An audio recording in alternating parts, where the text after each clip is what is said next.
கரூரில் போன மாதம் 27ஆம் தேதி டிவிகே தலைவர் விஜய் அவர்கள் பரப்புரை மேற்கொண்டார். அப்போ நடந்த கூட்ட நெரிசலில் சிக்கி 41 பேர் உயிரிழந்தாங்க.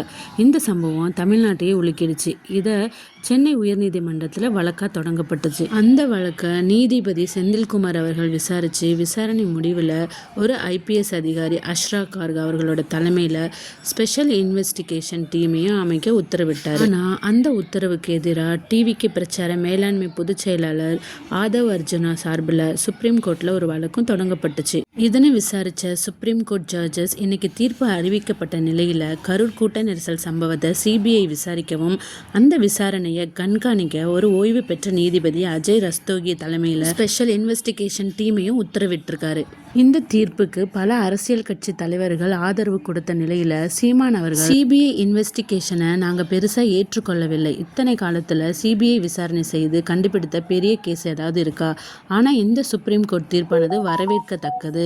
தமிழக அரசுக்கு இது தோல்வியை கொடுத்திருக்குது. ஆனால் டிவிகே தலைவர் விஜய்க்கு பெரிய டேக் டைவர்ஷன் சொல்லலாம்.